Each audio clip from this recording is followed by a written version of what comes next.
Hello students, good morning. How are you? कैसे हो आप लोग? सब बढ़िया? Okay, so let me introduce myself first. I have been teacher in Shanti Niketan inter college Allahabad, and I was studying biology there for class 12 students. Post graduation करी है Allahabad university से और टीचिंग का एक्सपीरियंस है। टीचिंग एक passion है। कैसे पढ़ाते हैं सिर्फ ये नहीं है, किस तरह से पढ़ाते हैं कि सामने वालों को समझ में आए कि चीज़ों का कॉन्सेप्ट क्या है, ये ज़्यादा इम्पोर्टेंट है। आप चीज़ों को बता ले रहे हो, सामने वाला उस चीज़ को किस तरह से ग्रैस्प कर रहा है, उस चीज़ को समझ नहीं पा रहा है या नहीं, ये ज़्यादा इम्पोर्टेंट है। और यही टीचिंग है। टीचर का मतलब है कि स्टूडेंट्स अपने आप उसको इस चीज़ को फील करें कि सर जो बता रहे हैं वो चीज़ें बिल्कुल ऐसे आ रही हैं जैसे मैं पानी पी रहा हूँ और मेरे शरीर में जा रहा है। इस तरह से चीज़ें समझ में आए, बिल्कुल क्लियर, विजुअल, लाउड और एकदम साफ साफ चीज़ें समझ में आनी चाहिए। ये टीचर होता है और ये ऐसी टीचिंग होनी चाहिए। ओके, सो मेरे हाथ में साइंस की बुक है और ये है टेक्स्ट बुक क्लास 9 की CBSE बोर्ड की बुक है। तो मेरा प्लान ये है कि मैं साइंस पढ़ाऊँगा और चैप्टर 1 से लेके जितने भी इसमें चैप्टर्स हैं सारे ही मैं कवर करूँगा। अभी मैं देख रहा हूँ उसमें 12 चैप्टर्स हैं, ये सारे ही चैप्टर मैं कवर करूँगा और एक एक यूनिट कर करके स्टेप बाय स्टेप हम लोग स्लोली आगे बढ़ेंगे। So let's get started. पहला चैप्टर जो है ये है chapter 1, matter in our surroundings. Matters के बारे में कि मैटर क्या है, इसके बारे में हम लोग पढ़ेंगे। ओके, सो पहला चैप्टर है मैटर इन आवर सराउंडिंग। मतलब मैटर क्या होता है, हमारे आसपास किस तरह का मैटर है और मैटर बोलते किसको है। एक्चुअली सबसे पहले हमें ये समझना पड़ेगा कि साइंस किसको बोलते हैं, साइंस क्या होती है। वर्ड बहुत सुना है, बहुत पॉपुलर है, ट्रेंडी है, साइंस क्या होती है, विज्ञान किसको बोलते हैं, लेकिन हमें इस चीज़ को समझना पड़ेगा कि साइंस होता क्या है। तो शुरू करने से पहले छोटी सी हम लोग उसके पीछे की कहानी जानते हैं कि साइंस होता क्या है, विज्ञान बोलते किसको है। अब हजारों साल अगर हम पीछे जाके देखें तो इंसान ने जब दिन भर काम करके छत पे सोया होगा या रात में सोया होगा तो खुले आसमान को अंधेरे में उसने देखा होगा। उस समय लाइट नहीं थी तो आसमान में क्या दिखा होगा, तारे दिखे होंगे। तारे दिखे होंगे तो उसके दिमाग में हजार तरह के सवाल आए होंगे। जानवरों और इंसान में बहुत बड़ा फ़र्क है और एक फ़र्क उसमें से ये है कि हम चीज़ों को सिर्फ खाते नहाते नहीं हैं, उनके पीछे का कारण भी जानने की कोशिश करते हैं। हमें चीज़ों की वजह भी जाननी होती है। सिर्फ यही नहीं है कि हमारी ज़रूरत अपनी पूरी कर ले, नहीं, ज़रूरत के पीछे की वजह भी हमें जाननी है। हमारी एक जिज्ञासा होती है, क्यूरियोसिटी। क्यूरियोसिटी ऐसी चीज़ होती है कि हमें जानवरों से अलग करती है। आज हम जो भी लग्जरी लाइफ जी रहे हैं उसके पीछे हमारी जिज्ञासा है, हमारी क्यूरियोसिटी है। आज हमारे पास कूलर है, फ्रिज है, AC है, प्लेन है, मेट्रो है। जानवरों के पास इसमें से कुछ भी नहीं है। क्यों? क्योंकि उनका काम है खाना मिल गया, बस हो गया, खत्म। उनके अंदर जिज्ञासा नहीं है, चीज़ों को जानने की कोशिश नहीं करते, वो उनके पीछे का लॉजिक नहीं सोचना समझना चाहते। उन्हें अपनी पेट भर गया, काम खत्म। अब हमारा पेट सिर्फ भोजन और पेट से नहीं होता, हमारा जो भोजन है वो हमारे दिमाग को भी खाना चाहिए, हमारी सोच को भी खाना चाहिए। हम चीज़ों को सोचना चाहते हैं, समझना चाहते हैं, उसके पीछे के कारण भी देखना चाहते हैं और यहीं से साइंस की शुरुआत होती है। साइंस को आसान लेमन लैंग्वेज में अगर बोले तो उसका एक मतलब होता है जिज्ञासा, क्यूरियोसिटी, चीज़ों को जानने की इच्छा।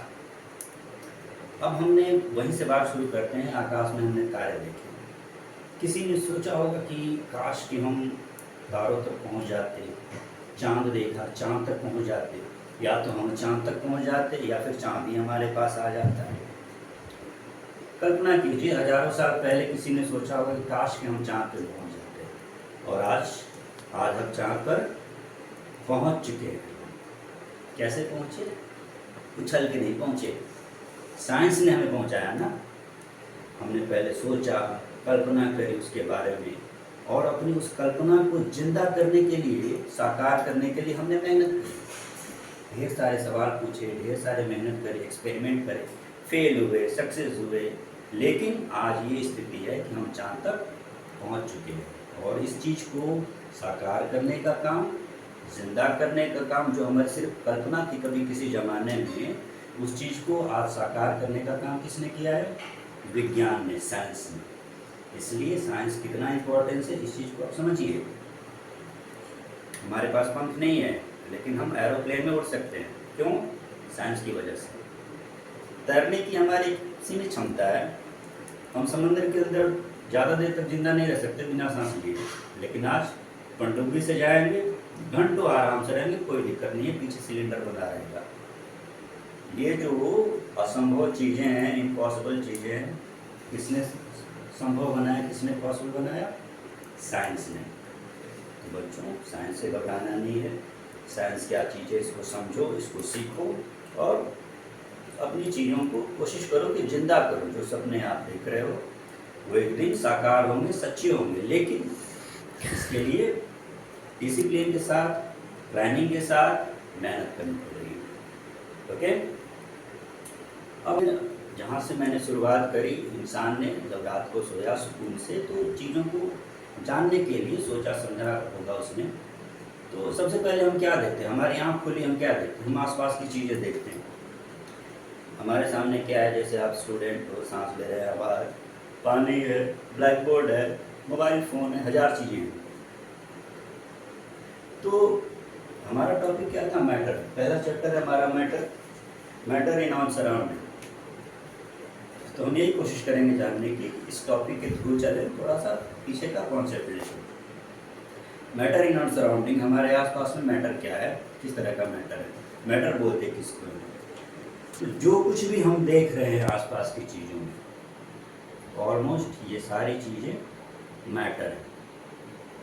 ठीक है, मैटर का अगर मैं एक डेफिनेशन बताऊं तो मैटर वो चीज़ होती है जिसमें एक ये वजन हो, भार हो, और थोड़ा सा वो जगह घेरती है। तो जो चीज़ जगह घेरती है या जिस चीज़ में भार होती है, वो हर एक चीज़ क्या है?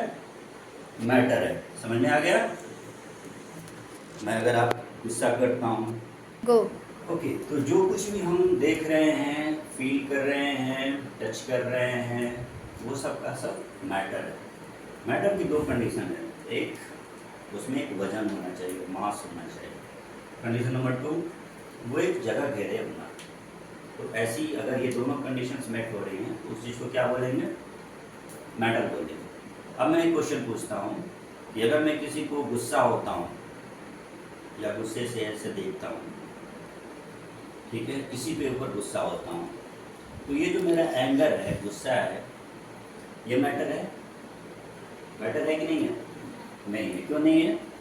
क्योंकि इसमें, हमारे गुस्से में, हमारे एंगर में या हमारी फीलिंग में वो वजन नहीं है और ना ही कोई ये जगह घेरता है। अब मैं चेयर ले लेता हूँ, चेयर मैटर है कि नहीं है? है, क्योंकि ये वजन है, उसमें एक मास है और एक जगह घेरती है, ऑक्यूपाई करती है, स्पेस ऑक्यूपाई करती है। तो जो जिसमें वजन है, जिसमें मास है और जो स्पेस ऑक्यूपाई करे, ये दो कंडीशन अगर वो मीट कर रही है तो वो चीज़ मैटर है। क्लियर है? ओके, अब हमने क्लियरली ये समझ लिया कि मैटर क्या है। मैटर तक कहीं कोई कन्फ्यूजन नहीं है ना कि मैटर क्या चीज़ होती है। मैटर हमने समझ लिया, जो कुछ भी टच कर रहे हैं, देख रहे हैं, सुन रहे हैं, छू रहे हैं, और जिसमें भी वजन है, जो स्पेस जो ऑक्यूपाई कर, स्पेस ऑक्यूपाई कर रहे हैं, वो क्या है? मैटर है। अब सवाल ये है कि हवा है, हवा भी गुजर रही है, सांस ले रहे हैं, हवा मैटर है कि नहीं है? कैसे मैटर है? जैसे उसमें वजन होता है, हवा में वजन में हवा होता है, तोड़ के देखा है किसी ने? नहीं। तो कैसे पता चला हवा में वजन होता है? बलून से। बलून में वजन होता है? देखो, टायर होता है, गाड़ी का टायर हो गया, किसी भी गाड़ी का टायर हो गया, बलूनी से कुछ भी हो गया, उसको खाली में और उसमें हवा भर दो, दोनों के वजन में अगर एक्सपेरिमेंट करके देखोगे तो कुछ अंतर होगा। एक खाली टायर जिसमें का हवा निकल चुका है और एक ऐसा टायर जिसमें कि हवा पूरा भरा हुआ है, दोनों के वजन का अगर तौल के देखोगे तो अंतर होगा। यानी हवा भी स्पेस है, वो जगह घेरती है। जैसे टायर अगर वो हवा उसको पंप करोगे तो फूल जाता है ना, मतलब वो जगह घेर रहा है। ज़्यादा और भरोगे तो और ज़्यादा वो फैलेगा, मतलब वो जगह घेर रहा है ना, वो जगह बना रहा है, नहीं मिल रही तो जगह बना रहा है वो, तो जगह घेर रहा है। उसको तौलोगे, एक्सपेरिमेंट करके देखोगे तो उसमें एक वजन होगा। मतलब एयर भी, हवा भी एक मैटर है। क्लियर है? दिखे ना दिखे जरूरी नहीं है, लेकिन अगर ये दो कंडीशन मेट कर रहा है कि उसमें वजन होना चाहिए और जगह घेर रही है, तो इसका मतलब सिंपल सिंपल ये है कि वो मैटर है। क्लियर है? अब आगे बढ़ते हैं। मैटर हमने समझ लिया, इसके डेफिनेशन समझ लिया। अब हम मैटर की प्रॉपर्टीज, मैटर के बारे में और जानने की कोशिश करते हैं। प्रॉपर्टीज दो होती हैं, एक फिजिकल प्रॉपर्टी और एक केमिकल प्रॉपर्टी। फिजिकल प्रॉपर्टी जैसे कि बाहर से ही हम छू के बता सकते हैं वो किस कलर का है, उसमें डल है या लाइट है, टेक्सचर की वजह से छूने में कैसा लगता है, वजन कैसा है, मतलब बाहर से कैसा फील हो रहा है, ये उसकी फिजिकल प्रॉपर्टी होती है। अब केमिकल प्रॉपर्टी होती है कि दूसरे जो एलिमेंट्स हैं या दूसरी जो चीज़ें हैं वो कैसे उसके साथ रिएक्शन करता है। ठीक है? और उसमें क्या क्या रिएक्शन के, दूसरों के संपर्क में आने से, इंटरेक्शन से आने से क्या क्या चेंजेज होते हैं, और उसके फर्दर इन्वेस्टिगेशन और भी इंटरनल जो प्रॉपर्टीज होती हैं जो बेसिकली हमें देखने से नहीं दिखाई देती, वो केमिकल प्रॉपर्टीज बोलते हैं, जिनको लैब टेस्ट के थ्रू हम डिटरमाइन करते हैं, वो केमिकल प्रॉपर्टीज होती है। तो फिजिकल प्रॉपर्टीज और केमिकल प्रॉपर्टीज। अभी हम लोग सिर्फ उसकी फिजिकल प्रॉपर्टी देखेंगे कि मैटर की फिजिकल प्रॉपर्टी क्या होती है, केमिकल प्रॉपर्टी हम आगे के चैप्टर्स में देखेंगे या फिर आगे की क्लास में देखेंगे। ठीक है? इस समय हम लोग फिजिकल प्रॉपर्टीज, मैटर की फिजिकल प्रॉपर्टीज पे फोकस करेंगे, समझेंगे क्या चीज़ होती है। क्लियर है? अब साइंस है, साइंस में क्यूरियोसिटी होती है, जैसे कि स्टार्टिंग में हमने बताया। अब क्यूरियोसिटी तो कैसे भी शांत कर सकते हैं। मम्मी से पूछ लिया, दादी माँ से पूछ लिया, तो दादी माँ जो नुस्खे बताएगी उसको सुन लिया आपने, आपकी क्यूरियोसिटी खत्म हो गई। लेकिन क्या वो साइंस है? हो भी सकता है, नहीं भी हो सकता है। दादी माँ ने बोला हल्दी लगाओ, थोड़ा पंछी पे लगा लो हल्दी, गर्म करके नारियल तेल डालकर ठीक हो जाएगा। सही भी हो सकता है, गलत भी हो सकता है। अब आप एक डॉक्टर के पास जाते हो, वो डॉक्टर उस चीज़ को टेस्ट करेगा, चेक करेगा, दवाई देगा, 4 दिन बाद फिर बुलाएगा, उसका रिजल्ट देखेगा। दोनों ही तुम्हारी क्यूरियोसिटी दोनों ही हैंडल कर रहे हैं, लेकिन एक है कि इसने किसी बेस नहीं है, बस सुनी सुनाई बातों पे बता दिया और तुमने मान भी लिया। और एक चीज़ है जिसका एक कंक्रीट प्रूफ है, स्टेप बाय स्टेप प्रूफ है। उसने जो डॉक्टर ने करा है, इनफैक्ट वो डॉक्टर ने पहले वो चीज़ें करके देखी हुई है। ठीक है? एक्सपेरिमेंट किया हुआ है, टेस्टेड है, प्रोवन है। टेस्ट एंड प्रोवन है, और किस चीज़ से टेस्टेड और प्रोवन है? एक्सपेरिमेंट के से प्रोवन है। तो जो डॉक्टर जिस प्रोसीजर को फॉलो कर रहा है वो साइंस की कैटेगरी में आता है, और दादी माँ के नुस्खे बायास्ड है, कहावतों पे, कई सुनी चीज़ों पे, सही भी हो सकता है, नहीं हो सकता, दोनों का अंतर है। ठीक है? तो मेरा कहने का मतलब ये था कि जो फिजिकल प्रॉपर्टीज मैं बताऊंगा वो साइंस के वे में बताऊंगा, या हमें साइंस पढ़ रहे हैं हम आज के ज़माने में, मॉडर्न डे में हमें चीज़ों को प्रूफ करना है, अपनी आँखों से देखना है। तो कैसे देखेंगे? एक्सपेरिमेंट करेंगे। एक्सपेरिमेंट करेंगे तो सही गलत का फैसला होगा, कुछ चीज़ें निकल के सामने आएंगी, कुछ चीज़ें साबित होंगी, प्रूफ होंगी। एक्सपेरिमेंट इसीलिए तो करते हैं ना। ठीक है? तो हम फिजिकल प्रॉपर्टीज समझने के लिए कुछ हम एक्सपेरिमेंट करेंगे जिससे कि चीज़ें हमें समझ में आए।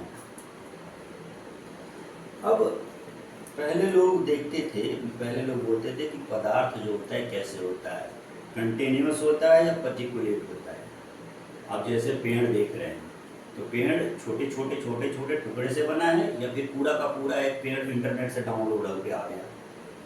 ठीक है ना? दो कंडीशन है। अगर हमारे सामने आम का पेड़ दिख रहा है तो वो पेड़ कहीं से एकदम से पैदा हो गया, या खींच के बड़ा कर दिया, जैसे, या फिर जैसे घर बनता है ईंट पे ईंट रख के, वैसे वो पेड़ बना है छोटे छोटे टुकड़ों से। ये दो कॉन्सेप्ट थे, दोनों के बीच तर्क वितर्क होता था, डिस्कशन होता था।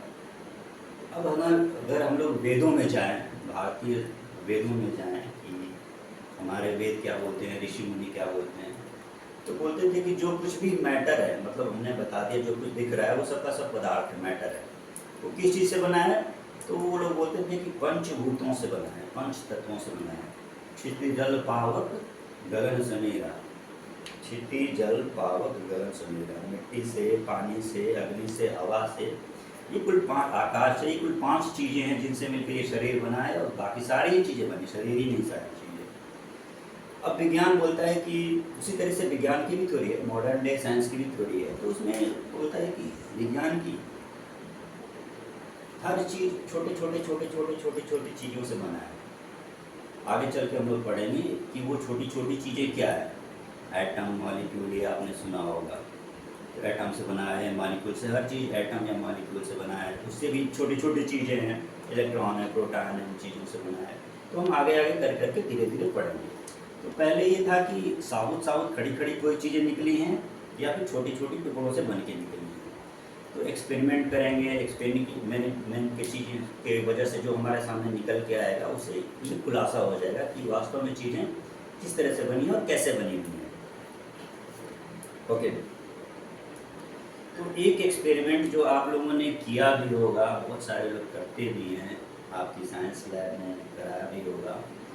उसमें क्या होता है कि एक जार में पानी रखते हैं और उसमें नमक डालते हैं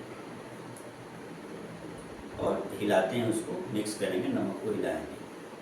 पहले एक जार लीजिए, उसमें पानी डालिए, पानी डाल के उसको लेवल कर लीजिए कि पानी कितने ml है। क्लियर है? पानी डाला 5 ml, 10 ml, 15 ml, 20 ml, कितना भी, मान लो 20 ml है पानी। 20 ml एक जार में पानी डाल दिया और पेंसिल से उस चीज़ को मार्क कर दिया। ठीक है? अब 2 चम्मच नमक लाओ, साल्ट लाओ, और उस 2 चम्मच नमक को पानी में आप डाल दो। उसके बाद स्टर करो, उसको घोलो घोलो थोड़ी देर, 15 मिनट, 20 मिनट घोल दिया। अब देख लो कि सारा का सारा नमक पानी में घुल गया। अब कायदे से होना ये चाहिए कि पानी का जो लेवल है वो ऊपर आ जाना चाहिए ना, ऊपर आना चाहिए ना। क्यों? क्योंकि पानी तो है ही, और एडिशनल उसके ऊपर नमक डाला है तुमने 2 चम्मच, तो भी तो ऊपर आ जाना चाहिए ना। कुल मिला के उसके हिसाब से पानी का लेवल ऊपर आ जाना चाहिए। लेकिन एक्चुअल में ऐसा होता है क्या? ऐसा होता है? पानी का लेवल ऊपर जाता है अगर नमक मिला होगा उसमें? तो घुल जाएगा, तो नहीं जाता। तो कहने का मतलब क्या है, ये नमक कहाँ चला गया? जादू तो है नहीं कि ऐसे ढका कबूतर बन के उड़ गया, उड़ा नहीं ना, वो जादू नहीं है, साइंस है ये। तो हुआ ये कि वास्तव में नमक जो है वो पानी के मॉलिक्यूल्स में फिट हो गया, सेट हो गया। कहने का मतलब ये है कि जो पानी की, जिस चीज़ से पानी बना है, छोटे छोटे एलिमेंट से, उस पानी की चीज़ों में जिस चीज़ से बना है, एटम कह लो, मॉलिक्यूल बोलो, तो उसके अंदर एक दराज है। उस दराज में नमक के जो मॉलिक्यूल्स हैं, एटम्स, वो जाके घुस गए हैं। यानी पानी का मॉलिक्यूल बड़ा है और नमक का मॉलिक्यूल छोटा है। वो इतना छोटा है नमक का मॉलिक्यूल कि पानी के मॉलिक्यूल में जाके उसके जो पहले से स्पेस है, जगह है, उसमें जाके फिट हो गया। समझ में आ रहा है? इस चीज़ को ऐसे समझो कि जो किचन है, मॉड्यूलर किचन है, उसमें डब्बे बने होते हैं ना, खाने बने होते हैं, दराज बने होते हैं, या ऑफिस के कोई भी टेबल होता है उसमें दराज बने होते हैं। ठीक है? जगह तो पहले से उतनी है, दराज बने हुए, खांचे उसके बने हुए हैं, ड्रॉर्स बने हुए हैं, जगह पहले से उतना ही है। अब तुम कहीं से बाहर से 4 बुक्स लाओ और उसमें डाल दो, तो उसमें फिट हो गया ना, जगह उतनी की उतनी, बुक गायब। तो बुक जादू से गायब हुआ नहीं, पहले से उसमें स्पेस तो उसमें फिट हो गया। समझ में आ रहा है? अलमारी है, वो जो भी सेल्फ है, अलमारी है, उसमें पहले से ही जगह बनी, तुमने 10 कपड़े ला के उसमें बंद कर दिए, अलमारी उतनी की उतनी। ऐसा तो है नहीं कि फैल के अलमारी टूट गई, नहीं टूटी ना। तो मतलब उसमें जो मॉलिक्यूल्स होते हैं, एटम्स होते हैं, या जो भी मैटर होता है, मैटर अभी के लिए मैटर समझो, मैटर में पहले से ही एक स्पेस होता है, एक जगह उसके अंदर होती है, उसके अंदर उससे छोटी चीज़ें समा सकती हैं, घुस सकती हैं। और इस केस में यही हुआ, जो वाटर का मॉलिक्यूल था या वाटर मैटर है, उसके अंदर इतनी जगह है कि नमक जैसा छोटा छोटा मैटर उसके अंदर समा सकता है। इस एक्सपेरिमेंट से ये समझ में आया कि एक मैटर के अंदर इतनी जगह हो सकती है कि उससे दूसरा मैटर, छोटा वाला मैटर, उसके अंदर समा सकता है। क्लियर आ गया? तो एक प्रॉपर्टी इससे हमें ये समझ में आया कि मैटर की एक प्रॉपर्टी ये है कि matters do have space where in other matters can fit into it. एक मैटर के अंदर इतनी जगह होती है कि दूसरा जो छोटा मैटर है उसके अंदर समा सकता है। एक प्रॉपर्टी क्लियर हो गई इस एक्सपेरिमेंट से। समझ में आ गया? ओके।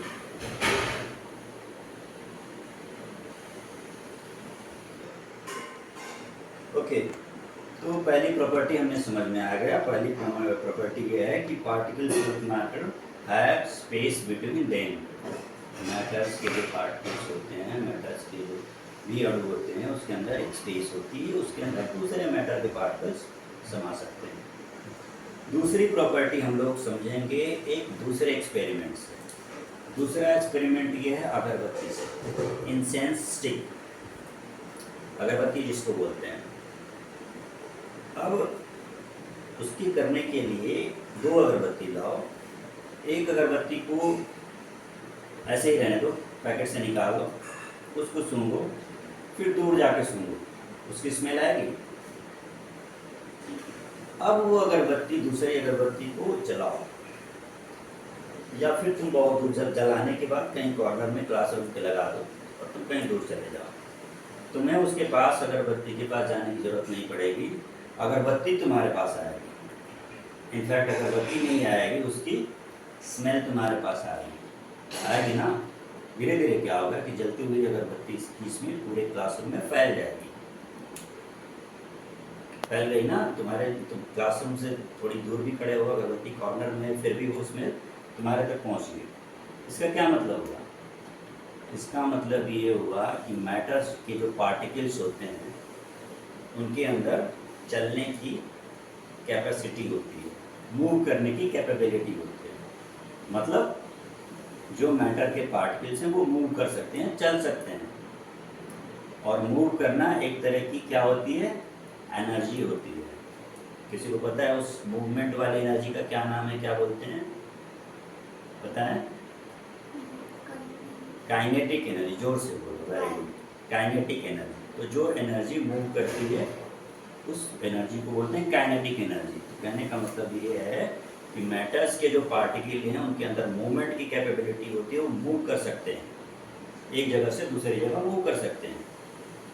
ठीक है, तो ये दूसरी प्रॉपर्टी हमने समझ लिया इस एग्जाम्पल से।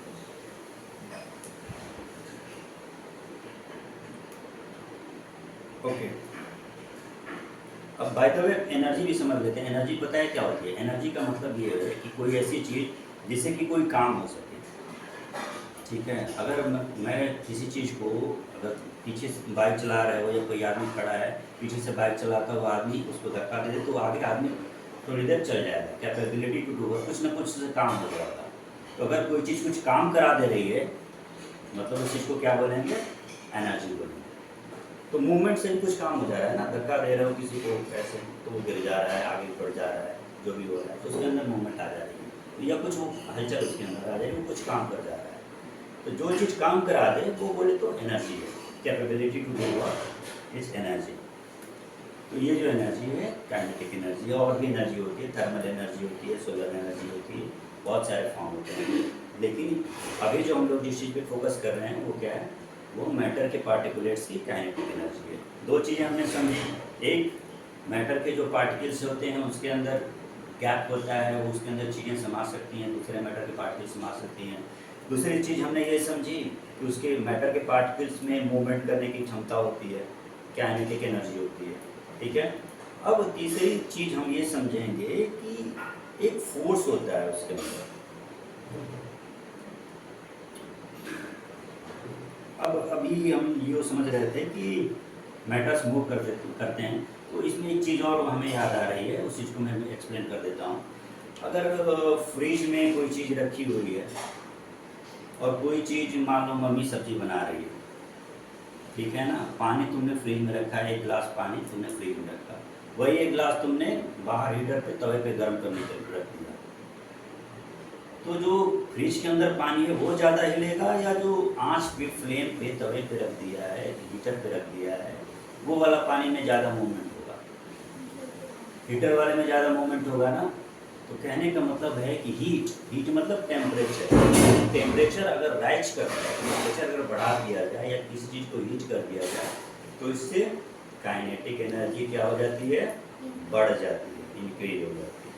ठीक है, तो temperature raises the kinetic energy और movement energy of any particle of matter. ठीक है,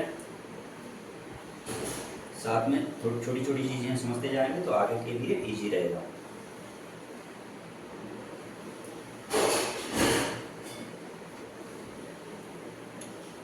अब दूसरी चीज़ ये है कि जब हम ये समझ रहे थे कि साल्ट घुल गया पानी के अंदर, तो इससे ये भी पता चलता है कि मैटर्स आपस में दो मैटर्स मिक्स करके एक मैटर बना सकते हैं। अभी क्या था, पानी था, और दूसरी चीज़ क्या था, नमक था। अब क्या हो गया, शरबत बन गया ना, नींबू पानी का शरबत हो गया या नमक पानी का शरबत हो गया, नींबू डालो तो नींबू पानी का शरबत। ठीक है, तो वो दो चीज़ें मिल करके तीसरी चीज़ बना सकती है। तो ये भी एक प्रॉपर्टी है, मैटर्स टू इंटरमिक्स, इसको बोलते हैं कि टू मैटर्स कैन इंटरमिक्स। तो दो मैटर्स अपने आप में मिक्स करके तीसरी चीज़ बना सकते हैं, ये भी एक प्रॉपर्टी है। और इस चीज़ को क्या बोलते हैं साइंस के टर्म में, इस चीज़ को साइंस के टर्म में बोलते हैं डिफ्यूजन। जब दो मैटर मिक्स करके एक चीज़ बना लेती है या एक चीज़ के अंदर समा जाती है, उसको क्या बोलते हैं, डिफ्यूजन। जैसे पानी के अंदर नमक समा गया या चीनी समा गई तो क्या हो गया, वो नमक या चीनी पानी के अंदर क्या हो गया, डिफ्यूज हो गया। अगरबत्ती की जो स्मेल है वो हवा में अगरबत्ती के जो पार्टिकल्स हैं वो क्या हो गए, डिफ्यूज हो गए। इस फेनोमेनन को, जहाँ की एक पार्टिकल के मैटर के अंदर दूसरे पार्टिकल के मैटर समा जाते हैं, उसको क्या बोलते हैं, डिफ्यूजन बोलते हैं। ठीक है, अब तीसरी प्रॉपर्टी समझते हैं, उसको बोलते हैं property of attraction. Property of attraction को एक्सपेरिमेंट से समझ लेते हैं। अब मान लो एक बाल्टी है, उसके अंदर एक चाकू से ऐसे तुम पानी काटने की कोशिश करो, एक सेब है उसको काटने की कोशिश करो, और पानी है उसको काटने की कोशिश करो। ठीक है, सेब को काटोगे तुरंत अलग अलग हो जाएगा, उसी चाकू से पानी को काटोगे क्या होगा, पानी भी अलग होगा, लेकिन एक सेकंड के लिए फिर से पानी मिक्सअप हो जाएगा। तो इससे क्या पता चलता है, इससे ये पता चलता है कि जो भी पार्टिकल्स हैं मैटर के, उनके अंदर एक पावर होती है आपस में एक दूसरे के साथ जुड़े रहने की, इसको बोलते हैं पावर ऑफ अट्रैक्शन। एक पार्टिकल के मैटर एक दूसरे को अट्रैक्ट करके रखते हैं, अट्रैक्ट करके नहीं रखेंगे तो चीज़ें बिखर जाएंगी, आपस में बनेगी नहीं, जुड़ेंगी नहीं। ठीक है, जैसे मम्मी रोटी बनाती है आटा में पानी डाल के, आटा ऐसे उसको ऐसे दबाओगे लड्डू की तरह, कभी दबेगा आटा, नहीं दबेगा। पानी डाल दोगे उसके अंदर, फिर उसका आटा बनाओगे, रोटी बनाने लायक हो जाएगा, गोल गोल हो जाएगा। तो क्या होगा, पानी के डालने से उसका जो आटा है उसके मैटर्स में अट्रैक्शन का फोर्स बढ़ गया किसी कारणवश।